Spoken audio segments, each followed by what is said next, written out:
The air was thick with judgment, the kind that leaves a bitter taste in your mouth, the kind that clings to your soul long after it's been spoken. Harold Carter, a man who once built his life on integrity and respect, walked into the Golden Great Spoon Diner on a quiet Tuesday morning. A place he had known for years. A place that had once welcomed him as family. Now, it was nothing more than a distant echo of what it had been.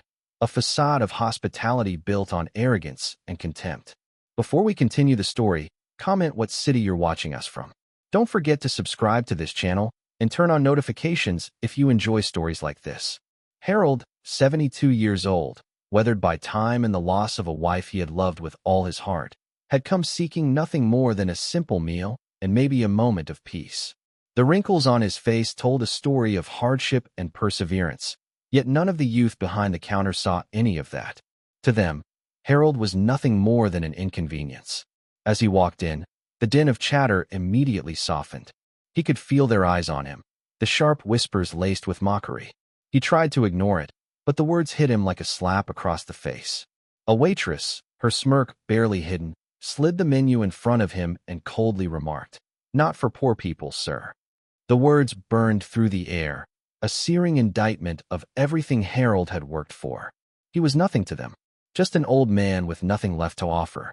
But what they didn't know was that Harold's life had never been about money. It had never been about the wealth they so eagerly flaunted. It had been about something deeper, something far more enduring. And as he sat there, staring down at his meal, something inside him shifted. There was no anger in his heart, no desire for revenge. Instead, there was a quiet resolve, a faith that burned brighter than any insult they could throw at him. By the next morning, Harold Carter would walk back into that diner. But this time, the tables would be turned. The waitstaff that mocked him, they wouldn't see him as a broken old man anymore. No, this time, he would be their boss. And their fate? It was now in his hands. Stay with me, because this story isn't just about an elderly man getting even. It's about the power of grace, the strength of forgiveness, and how the tables of life can turn when you least expect them. What happens next will not only surprise you, it will remind you that true wealth is never measured in dollars or prestige.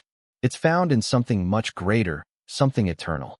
And that lesson, Harold would teach them all. Harold Carter was no stranger to adversity. At 72, he had lived a life that many only dreamed of, yet he had experienced his share of heartache. As a young man, Harold was driven. He had worked tirelessly to build his restaurant empire. He had opened multiple locations across Texas, all thriving with loyal customers and employees. He wasn't just a businessman. He was a man of principles, a man who believed in serving others as much as he served his customers. His restaurants weren't just places to eat. They were a reflection of his values, integrity, faith, and the belief that kindness was just as important as good food. But then came the blow that shattered everything. His beloved wife, Mary, fell ill. The woman who had stood by his side through the highs and lows of his life was now battling a disease that would slowly take her from him. Harold sold his businesses to provide the best care for her, watching as his empire crumbled into the hands of others. Also, he could focus on the woman he had promised to love until death did them part. Through the sleepless nights, the constant hospital visits, and the growing uncertainty of her condition, Harold never wavered. His faith in Jesus Christ was his anchor, the one constant that kept him grounded. He prayed over her, asking for strength, for courage, and for peace, no matter the outcome. But in the end, Mary passed away. She was gone, and Harold was left alone, with nothing but the memories of a life he once knew and a faith that had been tested but never broken. After Mary's death, Harold found himself alone in a world that had changed around him. He no longer had the bustling businesses or the large house to fill the silence. Instead, he chose a quiet, modest life. He moved into a small apartment on the outskirts of Austin, Texas, and lived humbly, using his savings to help those who were less fortunate, just as he had done before. Yet, despite his humble existence, Harold never felt poor.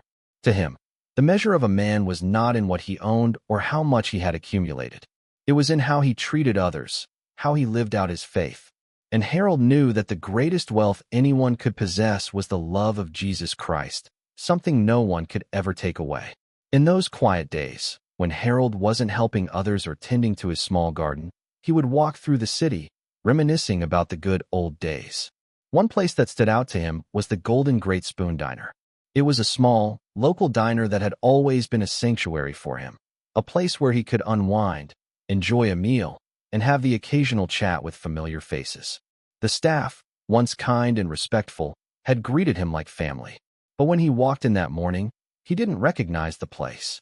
The diner still had the same familiar red and white checkered floors, the same cozy booths that had been a staple of his lunches. But the warmth, the friendliness, it was gone. The young staff members, none of them familiar, stood behind the counter with bored, disinterested expressions. The air was heavy, not with the smell of fresh coffee and sizzling eggs, but with a cold, dismissive atmosphere. Harold had hoped for something simple that day. A warm meal, maybe a cup of coffee. It had been a while since he had treated himself to anything, and the thought of a quiet meal was all he longed for. But when he approached the counter, the world seemed to freeze. The silence stretched, thick and uncomfortable, as if every person in the diner had turned their attention toward him.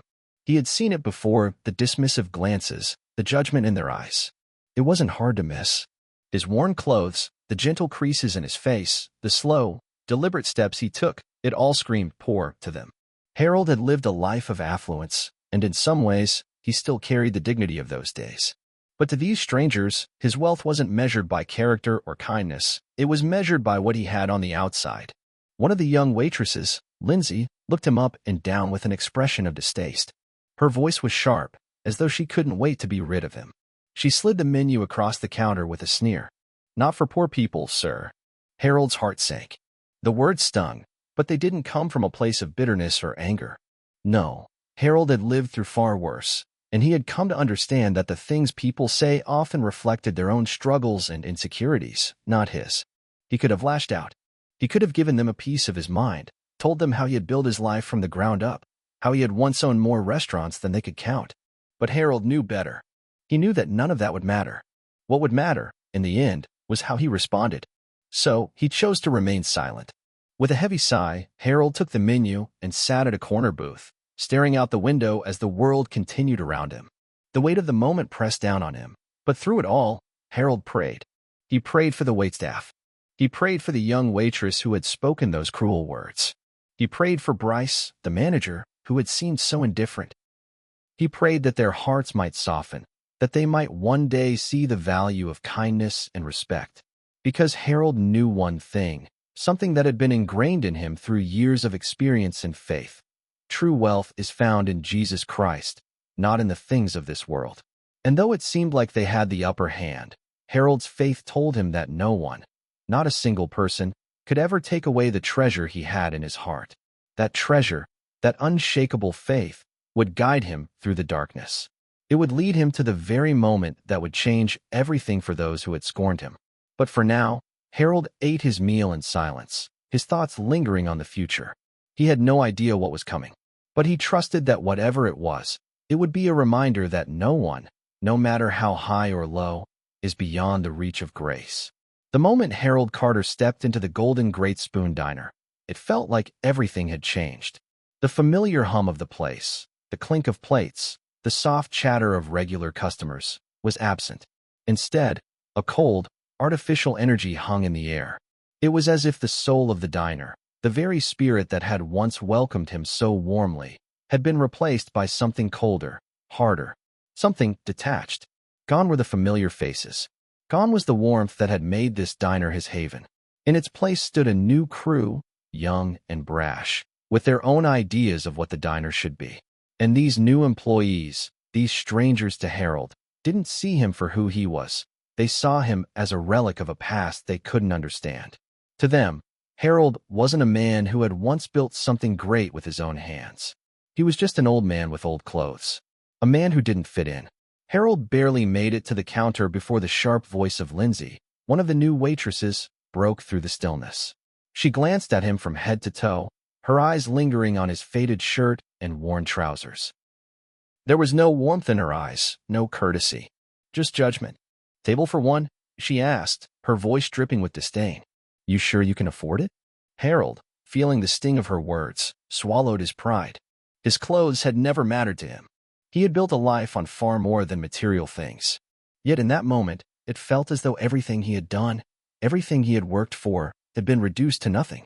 All the years of hard work, all the sacrifices he had made, seemed to mean nothing in the eyes of this young woman. He looked past her and saw Bryce, the new manager, standing near the kitchen. Bryce had a hard face, toughened by life, perhaps, but also hardened by arrogance. He wore his position like a badge of honor, a sense of entitlement radiating from him, as though he had inherited the right to treat others however he pleased. Bryce noticed Harold, his gaze shifting from the counter to the elderly man standing by the door. His lip curled into a sneer, and before Harold could even sit down, Bryce loudly declared, "We don't do senior discounts for those who can't tip." The words hit like a slap in the face. It wasn't just the rudeness, it was the implication. The assumption that Harold had nothing to offer, that he was nothing more than a charity case. It was a sting that ran deeper than any insult could reach. And just as Harold tried to process the hurt, a voice muttered from behind the counter, almost too low to hear, but loud enough for Harold's ears to catch. "Not for poor people, sir." The words were cruel, cutting through the air like a knife. Harold felt the full weight of the moment, the weight of how the world had changed around him, how people had lost touch with the very essence of what it meant to be human, how kindness had been replaced by disdain, how grace had given way to judgment. He didn't belong in their world, and they didn't belong in his. Yet, despite the sharp sting of their words, Harold didn't retaliate. He didn't argue. He didn't lash out. He simply took a deep breath and chose silence. He wouldn't let their bitterness poison his soul. He wouldn't let them make him forget who he was. He wasn't just an old man sitting in their diner. He was a man of faith, of grace, of deep-rooted love. Harold sat down quietly, ordering his meal with the same politeness he always had, hoping that maybe, just maybe, the moment would pass. But it didn't. The laughter and mockery continued in hushed tones behind his back. It was all he could do to eat his meal in peace, to block out the sting of their judgment and focus on the simple act of nourishing his body. Yet, his heart ached, not for the cruelty of the moment, but for the hearts of those who had so easily discarded respect and compassion for something far more hollow. As he finished his meal, Harold didn't let the bitterness of the moment linger. He paid his bill and stood to leave. He knew he didn't have to explain himself, didn't have to justify who he was. He had lived his life with dignity, and he would leave that diner with the same dignity. But before stepping out the door, something inside him stirred, a quiet, unwavering conviction. Harold bowed his head for a moment, his heart heavy with the weight of what had just transpired. He whispered under his breath, just loud enough for God to hear, "Father, forgive them, for they know not what they do." Harold wasn't angry with them. He didn't wish them harm. He knew that what they had done came from a place of ignorance, a place where kindness and compassion were no longer the standard. They had forgotten the value of humility, the beauty of respect. But Harold knew that wasn't something to fight against. It was something to pray for. He walked out of the Golden Great Spoon Diner, his head held high. He had learned long ago that the opinions of others did not define him. The world could judge him as they wished, but it could never take away the treasure he had in his heart. A treasure that money couldn't buy, and hatred couldn't steal. What they didn't know was that Harold's story wasn't over. No, not by a long shot. This wasn't the end of the road for him, or for them. As he left the diner that day, he could feel a shift in the air. Something was changing. And though he didn't yet understand how, Harold knew that the quiet prayer he had whispered that morning would lead him to something far greater than any restaurant or fleeting insult could ever offer. For Harold Carter, a man of faith, was about to teach these young, arrogant souls a lesson that would not only humble them but change the course of their lives forever. And though they didn't see it yet, they were standing at the threshold of something much bigger than they could ever have imagined. Are you enjoying this story so far? Then you'll love our heartwarming ebooks as well. Get yours from the link in the description of this video. And don't forget to hit the subscribe button and tell us in the comments where you're watching from. Harold Carter was never one to boast about his past. He didn't wear his accomplishments like medals or trophies. But there was a time when his name was well known throughout Texas, not for his wealth, not for his business savvy, but for the kindness he extended to others. He didn't amass his fortune by exploiting others. No. Harold had built his empire on a foundation that few had the courage to uphold in a world that often prioritized profits over people. He had always believed that a business could thrive without sacrificing integrity, that compassion and success were not mutually exclusive. Born and raised in Amarillo, Texas, Harold had learned early on what it meant to give. His father, a simple farmer, and his mother, a schoolteacher, had instilled in him the values that would define his life. They taught him to be kind, to be generous, and to always offer a helping hand to those in need.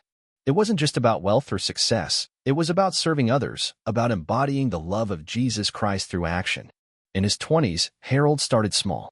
He had a single restaurant, a humble diner in the heart of San Antonio, which he named Carter's Table. The diner was modest, but the food was good, and the atmosphere was welcoming. It wasn't the finest restaurant in the city, but Harold made sure that no one left his establishment hungry or without a smile. He treated his employees like family, no matter their background, no matter their station in life. He made sure they were paid fairly, he remembered their birthdays, and if any of them fell on hard times, he would quietly step in to offer assistance. If a customer came in looking down on their luck, Harold would quietly send out a free meal, no questions asked. His reputation spread, not just because of the delicious food, but because of the way he treated others. People came to Carter's Table not just for the food, but for the warmth, for the feeling of being seen, being cared for. Harold had created something special, and it didn't take long before the restaurant expanded into a chain. Carter's Table grew into one of the most beloved restaurants in Texas, with locations in Dallas, Houston, Austin, and Fort Worth. But it wasn't the size of the business that mattered most to Harold. It was the impact it had on people. He didn't just see employees or customers. He saw people with stories, with dreams, with struggles of their own. And he had always been determined to help those who needed it, whether it was offering a job to someone down on their luck or providing food to a family struggling to make ends meet. Harold's restaurants became a place where people could find more than just a meal. They could find hope, a sense of belonging. At the peak of his success, Harold had everything a man could want. A beautiful home, a thriving business, a loving wife, Mary. They had been married for over 40 years. Mary was his anchor, a star in his life, the one who kept him grounded when the world seemed to be spinning too fast. They had been through so much together, starting with little, building their life, and growing old together. Their bond was something special. And through all the trials and triumphs of life, they had each other. But then, the storm came. Mary fell ill. It wasn't sudden. It started with small signs, a cough that wouldn't go away, an unexplained fatigue, a series of doctor's visits that stretched on for months. Harold tried to stay hopeful, but the doctors were clear. Mary had cancer, and it was spreading rapidly. Those were the hardest years of Harold's life. He watched as the woman who had been his strength, his partner, his love, slowly deteriorated before his eyes. He sold his businesses, his restaurants, everything he had worked for, just to ensure that Mary had the best care possible. But no amount of money could save her. Mary passed away quietly one night in her sleep, and Harold's world shattered. In the months that followed, Harold withdrew from everything. The bustling restaurants, the noise of the world outside, it all seemed so distant. He couldn't bear to go back to the life he had known. The person who had been his reason to keep going was gone. And though his faith remained unwavering, the loneliness was something he couldn't escape. But Harold didn't let grief swallow him whole. Instead, he chose to give. Mary had always believed in the power of giving, and Harold honored her memory by using his wealth to help others in need. He donated much of what he had left, setting up scholarships for children in need, giving to charities that helped the homeless, and investing in ministries that reached out to the lost. He sold his grand house and moved into a modest apartment in Austin, living simply, but with a heart full of gratitude. It was in those quiet moments, when the world seemed so still, that Harold found his peace. He didn't need riches or fame. What he had was the love of God, and that was enough. As time passed, Harold learned to find joy in small things. He found solace in his garden, in the morning walks through the quiet streets of Austin, and in his quiet moments of prayer. His life had shifted in ways he hadn't expected, but Harold was no stranger to change. He had always believed that God had a plan for everyone, even in the most difficult of circumstances. Then came the day when Harold walked into the Golden Great Spoon Diner. The familiar feeling he had once known there was gone, replaced by a coldness that mirrored the world around him. The diner was no longer the place he remembered, the place where he had often sat with friends, where he had enjoyed quiet meals with Mary, and where the kindness of the staff had always made him feel welcome. No, the Golden Great Spoon Diner had changed. New ownership, new management. The Christian values that once defined the restaurant had been replaced with a culture of indifference and judgment. The warm smiles had been replaced by condescending sneers, the friendly service had been replaced by arrogance. It was a different world now, one that Harold didn't recognize. Yet, despite the coldness he felt that day, Harold knew something that the young employees didn't. True wealth is not found in material things. It's not found in the size of a paycheck or the status of one's position. True wealth is found in the love of Jesus Christ, in serving others with compassion, and in knowing that no matter how far we fall, His grace is always there to lift us back up. Harold may have walked into the Golden Great Spoon Diner as a forgotten soul, but he would leave with something more powerful than anything the diner could offer. A lesson in faith, in grace, and in the transformative power of kindness that would soon echo through the lives of those who had overlooked him. That night, after leaving the Golden Great Spoon Diner, Harold could barely shake the feeling of bitterness that had crept into his heart. The actions of the young staff, their words, the cold treatment, it weighed on him. But Harold wasn't one to harbor anger, nor was he one to let the actions of others define his peace. The truth was, he had seen this all before in his life, people blinded by pride, too consumed with their own agendas to see the bigger picture, to understand the power of humility, of kindness. It wasn't the first time he'd been mistreated, but it was certainly the most disappointing. The hardest part was realizing that the place he had once loved, the Golden Great Spoon Diner, had become something that no longer reflected the values that had made it special. That night, as he sat in the quiet of his apartment in Austin, Harold bowed his head and whispered a prayer. It was a simple prayer, one born from a place of deep faith and compassion. He prayed not for vengeance, not for them to get what they deserved, but for their hearts. He prayed that God would soften the hearts of the staff, that they would understand the power of kindness and humility, that they would be reminded of the value of serving others, not with arrogance, but with love. And most importantly, he prayed for Bryce, Lindsay, and the others. He prayed they would find a sense of purpose beyond their pride, beyond their material ambitions. Father, forgive them, for they know not what they do. As Harold finished his prayer, there was a quiet peace that settled in his heart. The situation was painful, yes, but he knew that everything happened for a reason. There was a purpose in this, though he couldn't see it yet. Harold trusted that in time, God's plan would unfold, and that his role in this story wasn't over, not by a long shot. The next morning, as the sun's first light poured through the windows of his modest apartment, Harold had a moment of peace. He made his breakfast, as he had every day, a simple meal of eggs and toast, and sat in the quiet of his home reflecting on the life he had built and the life that had been taken from him. But just as he was about to sit down with his coffee, the phone rang. The call was unexpected, one that seemed to carry the weight of something much larger than a mere conversation. It was James Walker, an old friend of Harold's from his days in business. James had been the one to help him get started, to give him the connections and the guidance when Harold was still trying to navigate the world of business. James was more than a friend. He had been like a brother, someone Harold had trusted with his vision for the future. But life had a way of pulling people in different directions, and after Harold had sold his chain of restaurants, he lost touch with many of the people he had known. But now, James was calling, and the reason why would change everything. Harold, James said, his voice tinged with a mix of concern and urgency. I need your help. Harold's heart skipped a beat. He had known James for decades, and he could sense that something was off in his friend's voice. James wasn't one to ask for help easily. I've just taken over the Golden Great Spoon Diner, James continued. You might have heard about it. We bought it recently. I had no idea it had changed so much. I left the management in Bryce's hands, and now, well, let's just say I've heard some troubling things. There's been a lot of complaints, a lot of problems. I don't know if it's just the staff or something deeper, but I think we need to take a closer look. Harold paused for a moment, his mind racing. He hadn't expected this. Not in a million years. You want me to come in? Harold asked carefully, his voice steady but intrigued. Yes, James said, the desperation in his tone more evident now. I need someone I can trust to come in and assess what's really going on. I know you've got experience with restaurants, and I trust your judgment. I don't want to just shut it down or make changes without understanding what's happening. You've always had a gift for seeing the heart of things, Harold. Will you help me? Harold thought for a moment.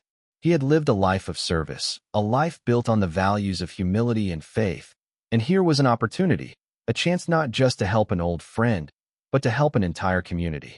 The diner had meant so much to him, back in the days when it had stood for something greater than just food on a plate. And now, this was his chance to bring some of that warmth, that love, back into the place. I'll help, James, Harold said finally, his voice calm but resolute. I'll come in tomorrow morning. We'll take a look at everything. But you need to understand something. This isn't just about fixing the diner. It's about fixing hearts. And that's not something anyone can do alone. James let out a sigh of relief. Thank you, Harold. I knew I could count on you. As Harold hung up the phone, he felt a surge of purpose rush through him. It was as if the pieces of a puzzle were falling into place. This wasn't just a restaurant. It was a mission. The changes that had swept through the Golden Great Spoon Diner weren't just physical. They had affected the heart of the place. The kindness, the respect that had once been a part of the diner's very fabric had been lost. And it was up to Harold to restore it. He had spent so many years learning to serve others, to live by the principles of faith and kindness. Now, this was his opportunity to put those lessons into action. This wasn't just about food. It was about showing the staff, showing everyone involved, what it meant to truly serve others. Harold wasn't going to let the cruelty he had witnessed go unanswered. But he wasn't going to fight it with anger or bitterness. No, he would fight it with grace, with the wisdom that only comes from a life lived in faith. He would show them that true leadership didn't come from authority, it came from service. And by doing so, he would lead not with words, but with actions. The next morning, Harold arrived at the Golden Great Spoon Diner well before the doors opened. He stood outside, looking at the building as if seeing it for the first time. It was still the same structure, the same familiar place. But now, it was something different, a place in need of restoration. The smell of fresh coffee and sizzling bacon wafted from inside, but Harold knew the real work lay ahead. He walked through the front doors, the bell above the door jingling softly as he stepped inside. The staff were already beginning to trickle in, including Bryce, the manager, who gave Harold a curt nod when he saw him. "Morning, Harold," Bryce said, but there was no warmth in his voice, only the hint of arrogance that Harold had felt the day before. "Morning, Bryce," Harold replied, his tone calm but purposeful. He wasn't here to make enemies. He was here to heal. As the day went on, Harold observed the staff in action, watching the way they treated the customers, the way they interacted with each other. And with each passing hour, Harold's resolve only strengthened. There was work to be done, not just to improve the diner, but to restore the heart of it. But it wasn't just the staff that needed changing, it was the very culture of the place, the attitude of entitlement that had seeped in. Harold wasn't going to change that with criticism. He was going to change it with the quiet strength of service. As the day drew to a close, Harold knew one thing for sure.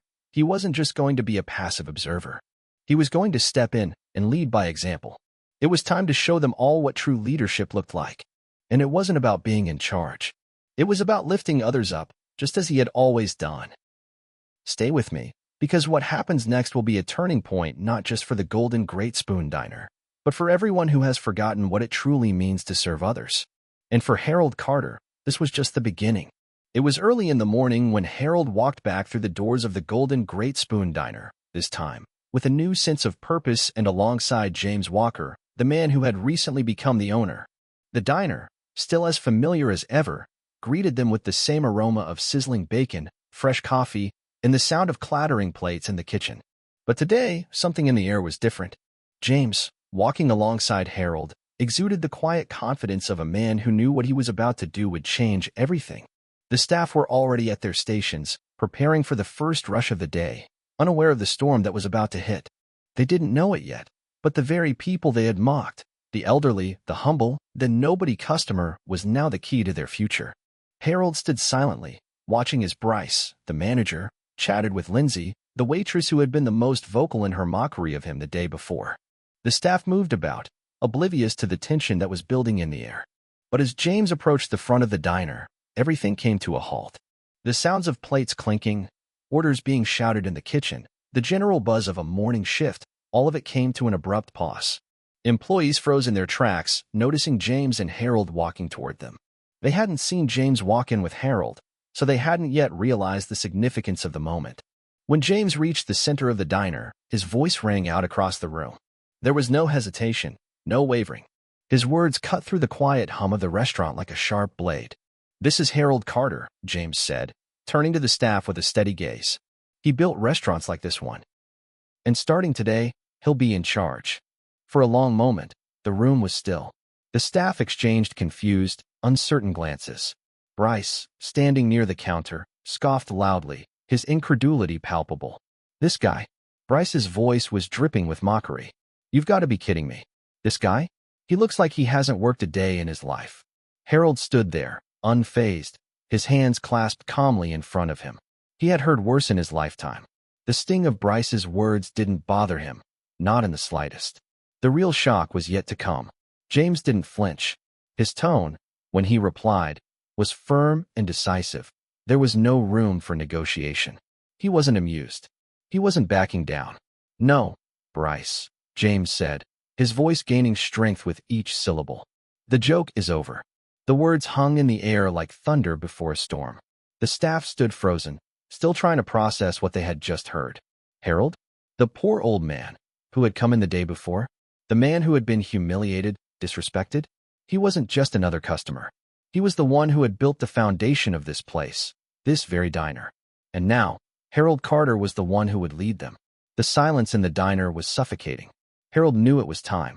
He turned to James and nodded, a gesture of quiet confidence. They had just crossed an unspoken line, a point of no return. This was it, the moment of truth. James stepped aside, giving Harold the space to address the staff. "You've all been working under the assumption that you're the ones in charge here," Harold began, his voice calm, but with the weight of years of experience and wisdom behind it.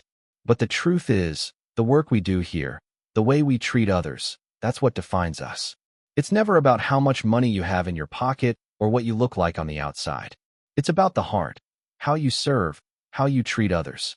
You see, I've been in your shoes. I built businesses from the ground up, and I did it by focusing on people, not profits. And that's what this place is going to be about again." Lindsay, who had been one of the most vocal in mocking Harold, stood behind the counter, her face flushing with confusion and embarrassment. She couldn't quite understand what was happening. The man she had ridiculed was now standing in front of her, no longer a poor, unimportant customer, but the very person who had helped build the legacy of the diner. "And you, Bryce," Harold continued, locking eyes with the manager. "I've heard about the way you've been running things here. You've been disrespectful. You've made this place about ego, not service. And that's why, starting today, you're going to change." Bryce's face turned red with anger. "What?" he spat, his voice rising in disbelief. "You can't say that. I've been the manager here for months. I'm the one who keeps this place running." Harold took a step forward, his eyes steady and calm, but carrying the weight of a lifetime of wisdom. "It's not the way you manage people that matters. It's the way you serve them. You forgot that. And that's why you're out."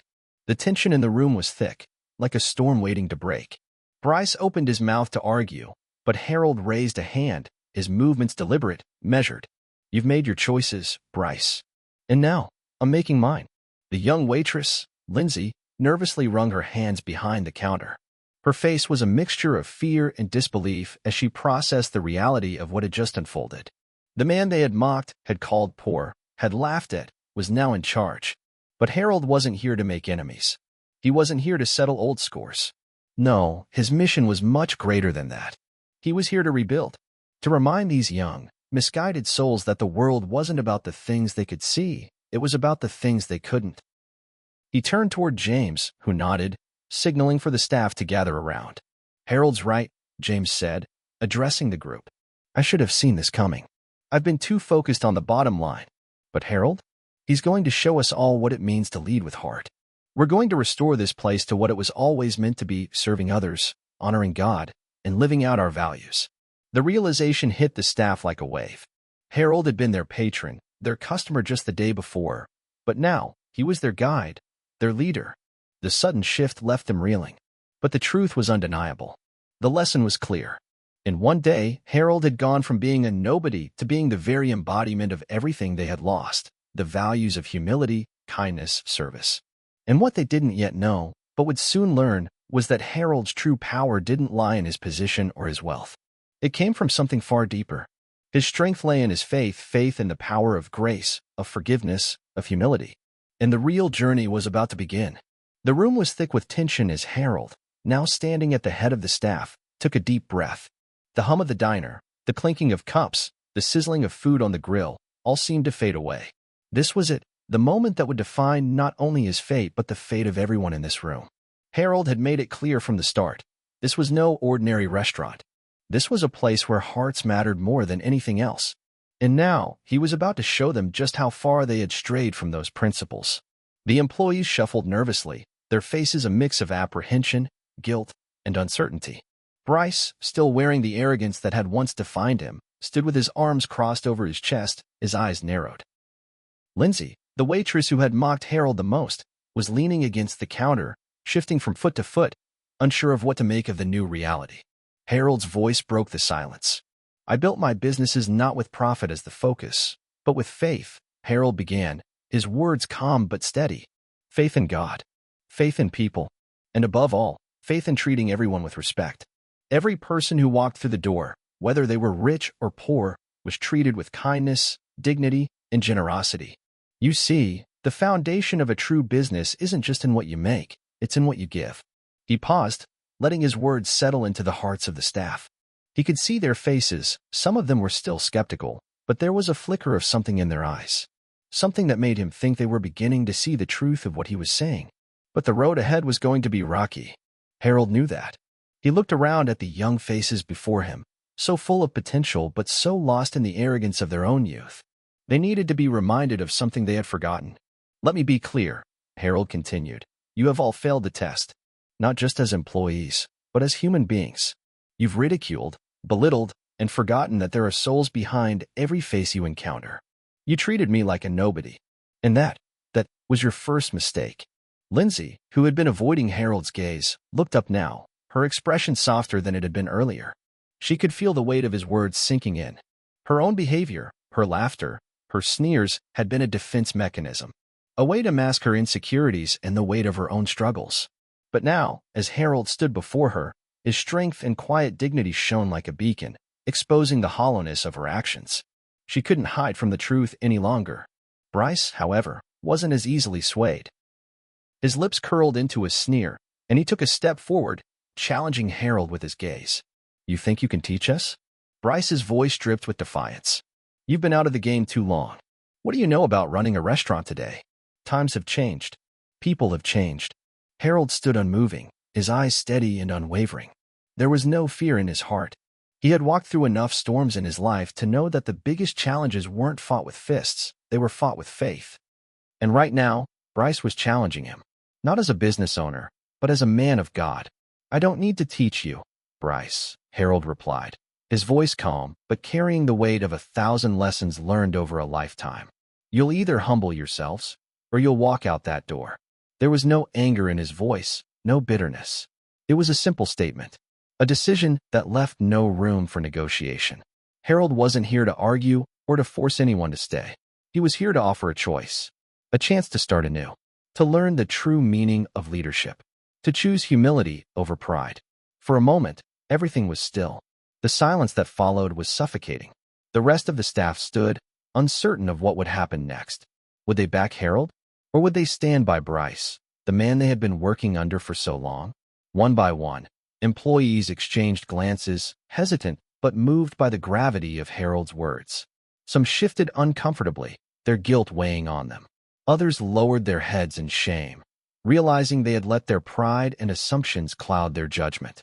Bryce's hands balled into fists at his sides. His jaw clenched as he stared at Harold. "I've worked too hard to let some old man come in and ruin everything," he muttered under his breath, but loud enough for everyone to hear. Harold's response was simple but firm. "It's not too late, Bryce. You have a choice."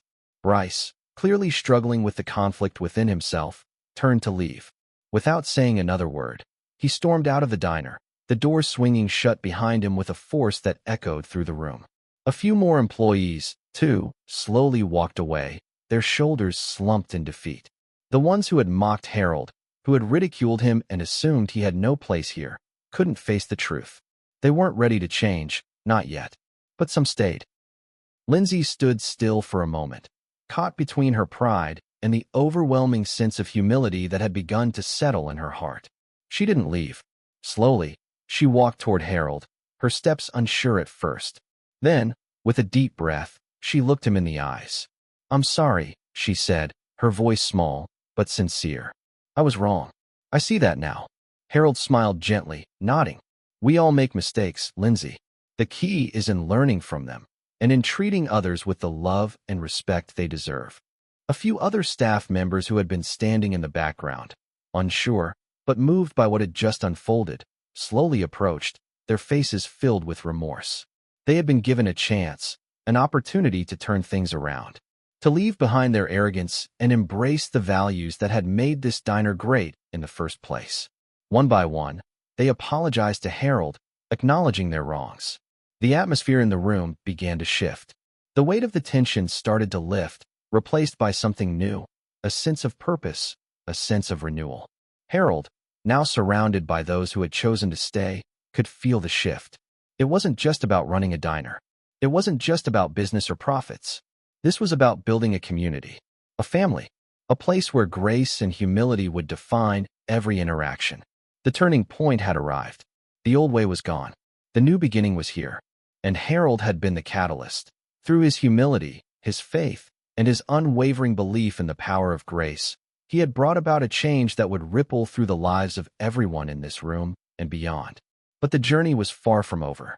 The days that followed Harold's dramatic stand began to shift the entire atmosphere of the Golden Great Spoon Diner. As he took on the role of acting manager, he was firm, but he led with a quiet strength that made it clear. This place, this family, would operate by a different set of principles than before. The first thing he changed was simple: respect. It was no longer an option, it was a rule that permeated every action, every word, every interaction that happened in the diner. Harold's presence wasn't about retribution, it was about restoration. He had walked into the diner once to be ridiculed, humiliated, and mocked.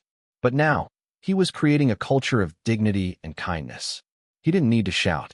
He didn't need to threaten. His actions spoke louder than any words could.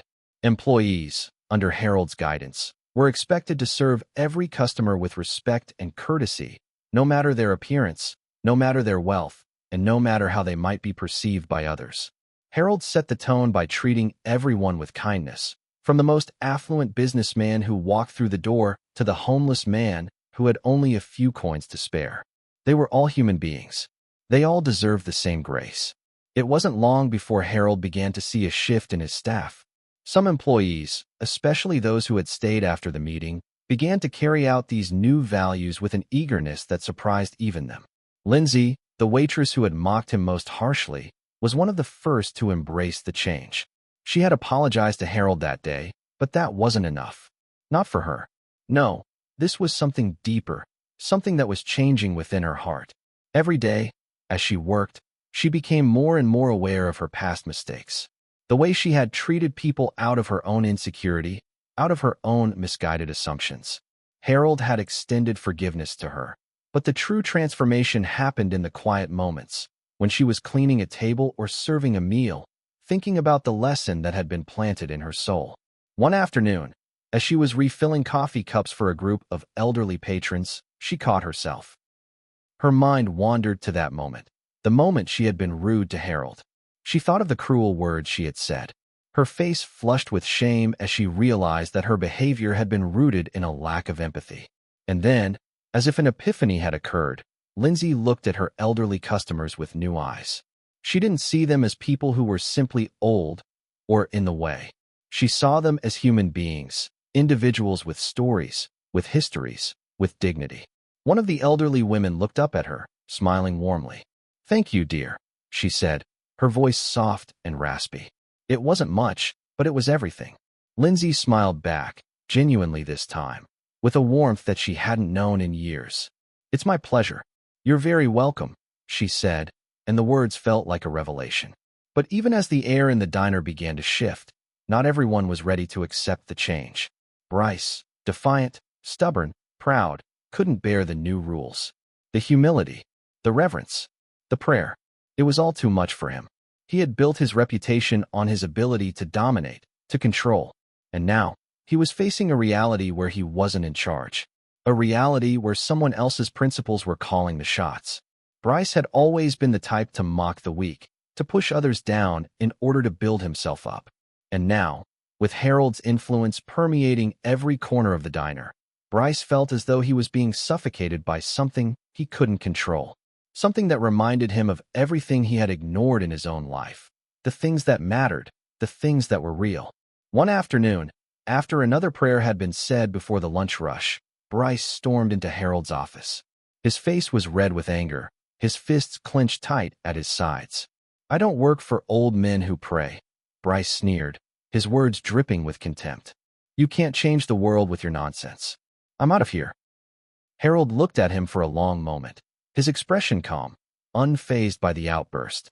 "May God guide you, Bryce," Harold said quietly, his voice steady but filled with compassion.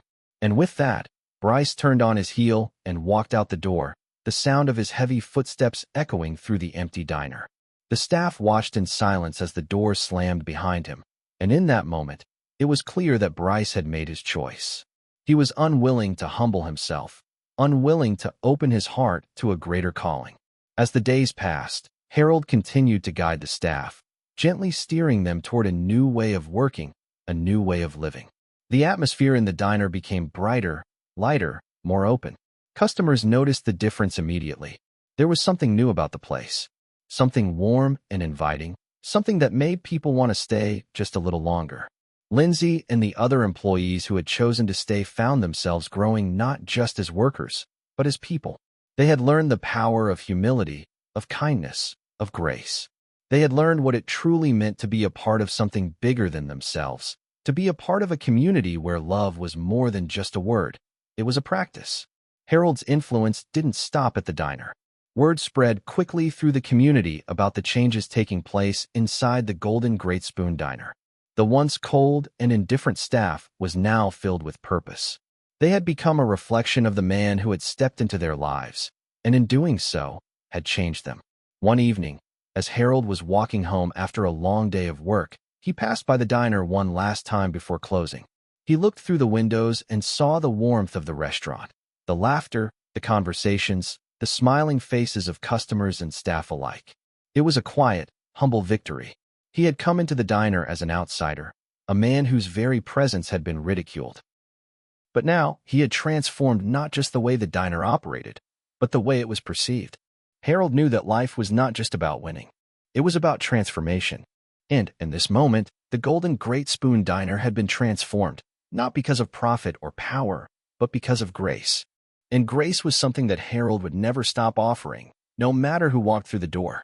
Weeks passed, and the transformation within the Golden Great Spoon Diner became undeniable. The once cold, indifferent atmosphere had been replaced by warmth, compassion, and a sense of belonging. The kind of place where a meal wasn't just food on a plate, but a message, a testament to the strength of faith, kindness, and humility. The place where respect wasn't earned through wealth or status, but through the simple act of treating others the way Christ would. Harold, despite his age and humble demeanor, had become more than just the acting manager. He was the heartbeat of the diner, guiding it with a steady hand, teaching not just the employees but the very customers who walked through the door that the world could be a better place if we all just humbled ourselves. He had taught them how to be better not by command, but by example. Lindsay, the waitress who had once mocked him, had changed the most. She was no longer the cynical, self-serving young woman she once was. Now, she was a leader within the diner. Harold had taken her under his wing, sharing with her his own story of faith, sacrifice, and the love of Christ. Slowly but surely, Lindsay began to see the truth in Harold's words. The more she listened, the more she understood that there was a purpose in her life beyond the mundane. It was Harold's testimony, the story of how he had built his life and his business on Christian values, and how he had found peace in serving others, that changed everything for her. She had never truly known faith before, never seen it in such a clear, tangible way. Harold wasn't just a man of words. He was a man of action, living his beliefs every single day. And in watching him, Lindsay began to see the beauty of living a life rooted in Christ. One evening, after the diner had closed, Harold invited Lindsay to sit with him. The other employees had gone home. The diner was quiet, and the only sounds were the faint hum of the cooling system and the soft clinking of dishes as Harold cleaned up. "Lindsay," Harold said softly, his voice full of love, "you've changed more than you know. Your heart is different now. I see it in the way you treat others, the way you smile when you greet the customers. It's the grace of God working in you." Lindsay lowered her gaze, a sense of humility washing over her. "I never thought I could be someone like that, someone who makes a difference," she confessed, her voice trembling. "I always thought I had to fight for everything. Be tough, be cynical, because the world doesn't care." Harold smiled, his eyes filled with compassion. That's the world's lie.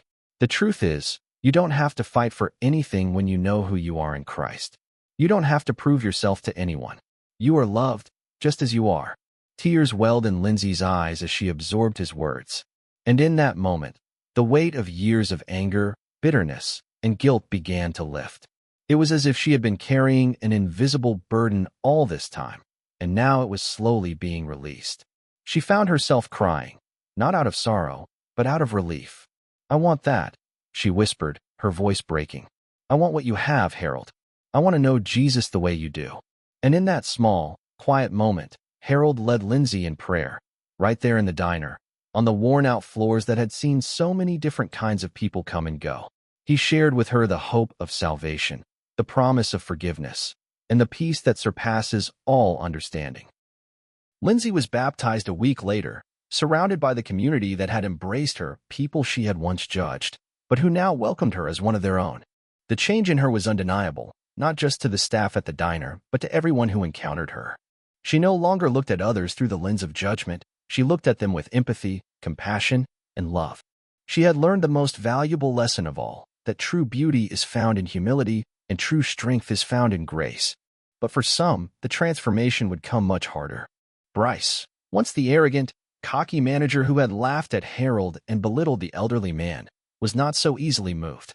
Despite the growing success of the diner and the evident transformation in the staff, Bryce refused to change. He bounced from one job to the next, each time leaving behind a trail of bitterness and anger, unable to reconcile his pride with the reality of the world around him. It wasn't until months later that Bryce found himself walking into the Golden Great Spoon Diner again. But this time, it wasn't as the proud, defiant manager. This time, he walked in as a customer. The diner was busier than usual, the lunchtime rush having filled the tables with a mix of families, workers, and travelers. Harold was sitting at the counter, talking to a regular customer, when he saw a familiar face walk in. Bryce. His eyes still carried that same arrogance, but there was something different in the way he moved. He seemed uncertain, hesitant. Harold looked at him for a long moment. It wasn't the anger or bitterness that he had felt before. No, that was gone. Harold simply stood up, wiping his hands on a napkin. As he walked toward Bryce, the room seemed to quiet, as if the very air was holding its breath. Bryce didn't meet Harold's gaze at first. He looked down, fiddling with the edges of his menu, his face a mixture of embarrassment and pride. Harold smiled, gently placing a hand on Bryce's shoulder. "You've come a long way, haven't you?" he said softly. Bryce's face flushed, and he sighed deeply. "I was wrong," he admitted, his voice low. "I treated you like garbage, and I've carried that shame for a long time. I see now that you were trying to teach me something. I was too proud to listen, and I don't know what I was thinking, walking away." Harold smiled, his eyes warm and full of compassion. "Grace is free, my friend," he said, his voice filled with the same love and forgiveness he had shown everyone else. "It's not something we earn, it's something we receive. You've been given a second chance, Bryce. It's never too late to turn around." Bryce's eyes welled with tears, his pride breaking down for the first time in years. He nodded, his voice cracking as he said, "Thank you, Harold. I don't deserve this, but I'm grateful. I'm so sorry." Harold reached for the check, smiling. "It's already paid for." And with that, Bryce took his seat at the table, humbled, his heart changed. The Golden Great Spoon Diner had become more than just a restaurant. It had become a beacon of light in the community. A place where the lost found hope, where the broken found healing, and where faith wasn't just a word, it was a way of life. The diner flourished under Harold's leadership, not because of profits or status, but because it was built on something far more valuable: faith. And the ripple effect of that faith, of Harold's unwavering belief in grace, was felt far and wide, by those who worked there, by those who ate there, and by those who simply passed by and witnessed the transformation. As Harold sat down at the end of another long day, looking out over the bustling diner, he whispered a quiet prayer. "Thank you, Lord, for giving me the strength to show your love. May this place always be a reflection of you." And in that moment, Harold knew without a doubt. True wealth was never in the world's riches. True wealth was in Jesus Christ. As we come to the end of Harold's incredible journey, there's a powerful lesson that lingers in the air. This story reminds us all, never judge someone by their appearance. True wealth is not measured by money, status, or possessions. It's found in Jesus Christ. It's found in humility, in the strength to forgive, and in the grace to treat others as we would want to be treated. Harold's life was not one of fame or fortune, but it was rich in something far more valuable, the kind of wealth that transcends the material world. His story teaches us that when we humble ourselves and put our trust in God, the impact we have on others is immeasurable. If this story touched you, share it with someone who needs to hear it. Maybe there's someone in your life who's struggling with judgment, or someone who's lost hope. Let them see the transformation that happens when we choose kindness, compassion, and faith over pride and arrogance. Make sure you don't miss any of our future stories. Subscribe now, so you don't miss out on stories with lessons on faith, kindness, redemption, and the power of a transformed life. If you're inspired by Harold's story, like this video, leave a comment below and tell us how this story impacted you. How has your perspective on kindness and humility changed? We'd love to hear from you. And remember, God's plan is always greater than we can imagine. Even when we can't see the way forward, He is working behind the scenes, bringing us closer to Him and guiding us to be the people He created us to be. So, as you go about your day, remember this: there's always room for grace. And the wealth you seek is found not in the things you hold, but in the hearts you touch. Let's keep building each other up, just as Harold built up his community with his unwavering faith. Thank you for joining us today, and until next time. May you always walk in grace, humility, and the light of Christ. Don't forget to turn on notifications so you won't miss another story that reminds us of God's love and the power of redemption. Stay blessed.